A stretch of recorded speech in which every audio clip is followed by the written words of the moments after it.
Pour toi, homme de Dieu, fuis ces choses et cherche la justice, la piété, la foi, la charité, la patience, la douceur. Combat le bon combat de la foi. Saisis la vie éternelle à laquelle tu as été appelé et pour laquelle tu as fait une belle confession en présence d'un grand nombre de témoins. Je te recommande devant Dieu qui donne la vie à toutes choses et devant Jésus-Christ qui fit une belle confession devant Ponce Pilate de garder le commandement et de vivre sans tâche, sans reproche, jusqu'à l'apparition de notre Seigneur Jésus-Christ. Que maintenant, en son temps, le bienheureux et seul souverain, le roi des rois et le Seigneur des seigneurs,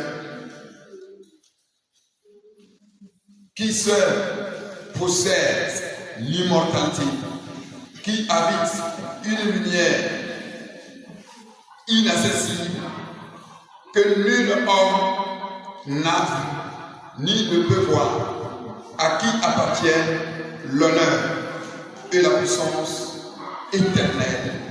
Amen. Les caractéristiques d'un homme de Dieu.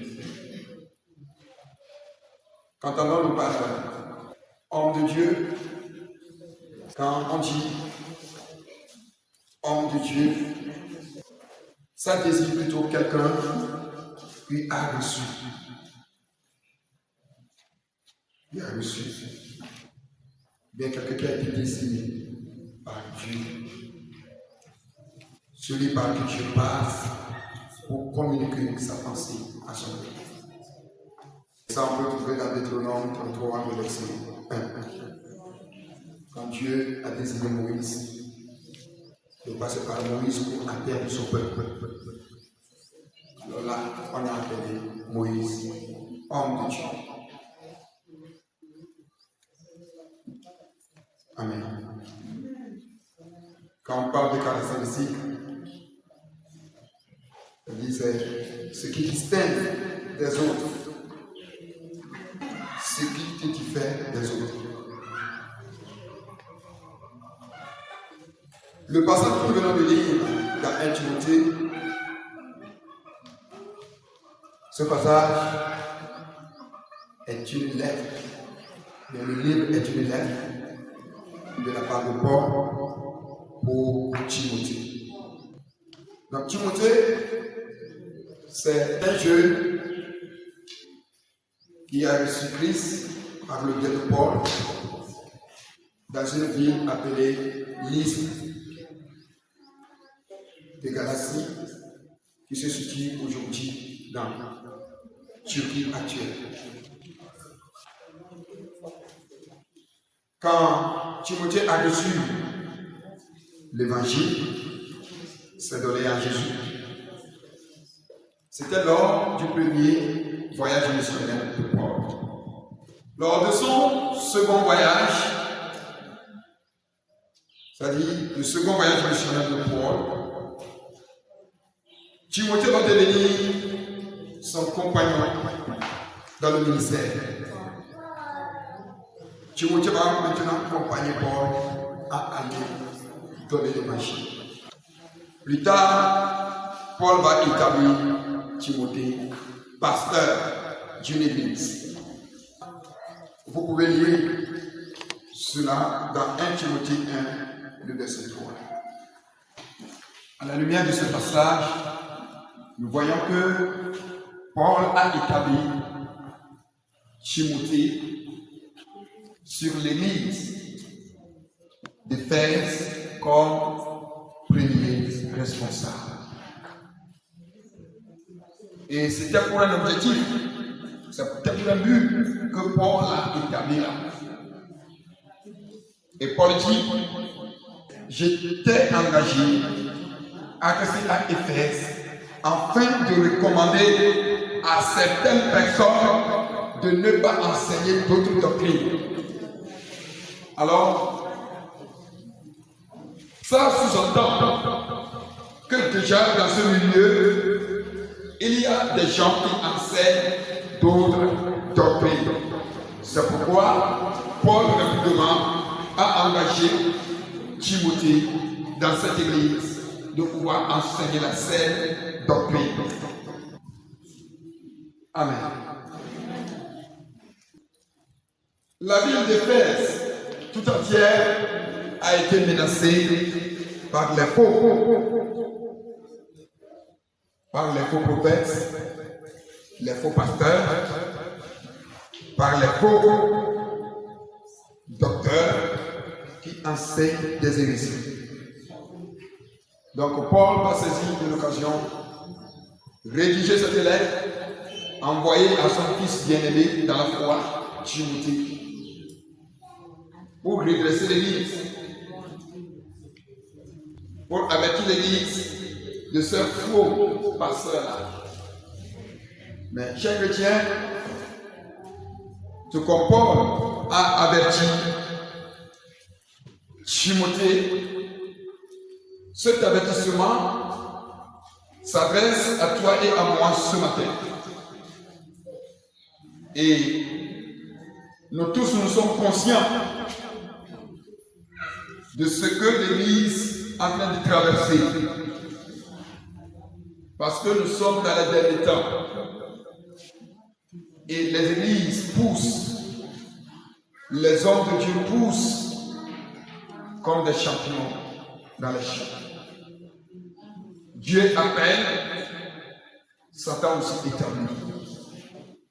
Donc, ce message est venu pour toi et moi comme la loupe de l'Éternel pour pouvoir distinguer le vrai du faux. Si tu écoutes bien cette exhortation jusqu'à la fin,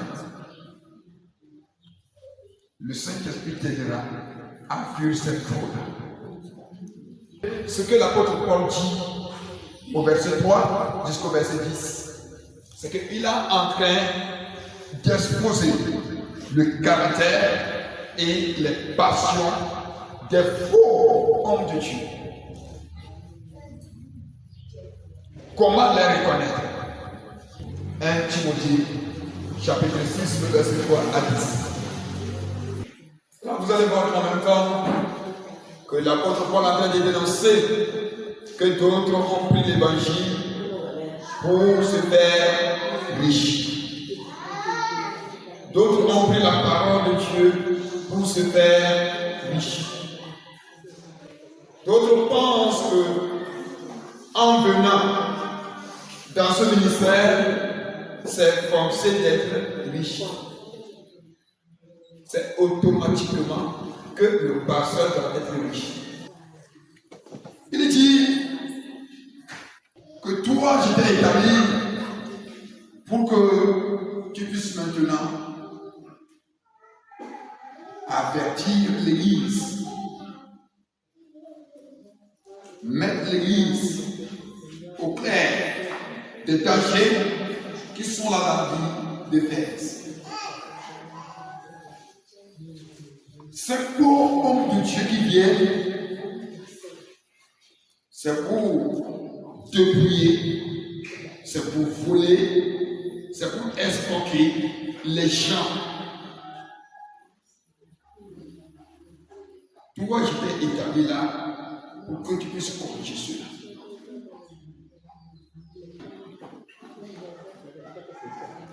La vérité est toujours combattue. Toi, que j'établis comme premier responsable de l'Église, je t'avertis que quand tu vas commencer à prêcher la vérité,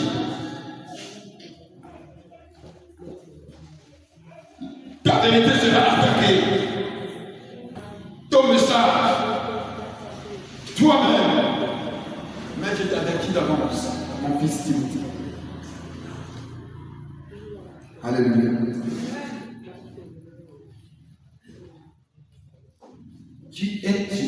dans ce quartier. Amen. Tu es Timothée dans ta famille. Amen. Tu es Timothée dans ton village. Amen. Tu es Timothée dans ta vie. C'est-à-dire, un bon pasteur, le vrai pasteur, qu'est-ce qui le caractérise?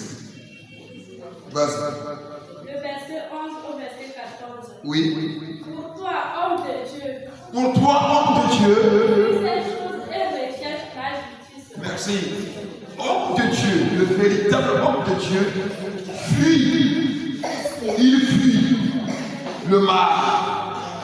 Il n'aime pas le mal. Il fuit le mal. Et il recherche quoi? La vérité.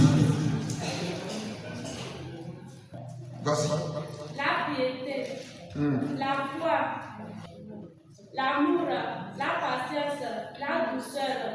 Combat le bon combat de la foi. Saisis la vie éternelle à laquelle tu as été appelé et pour laquelle tu as fait une belle confession en présence d'un grand nombre de témoins. Je te recommande devant Dieu qui donne la vie à toutes choses et devant Jésus-Christ qui fit une belle confession devant Ponce Pilate de garder le commandement et de vivre sans tâche, sans reproche jusqu'à l'apparition de notre Seigneur Jésus-Christ. Amen. Amen. Tu as commencé ta marche avec la course, continue ainsi. Il ne faut pas que les dits, les persécutions, il ne faut pas que les moments difficiles qui vont venir vont t'empêcher de se détourner de Jésus. Un vrai serviteur de Dieu, un vrai enfant de Dieu, mène le bon combat. Il ne fuit pas, il n'abandonne pas.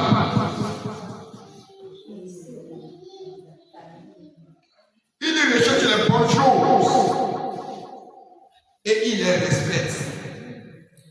Et il reste fidèle jusqu'à la fin. Frères et sœurs, Dieu entend de nous.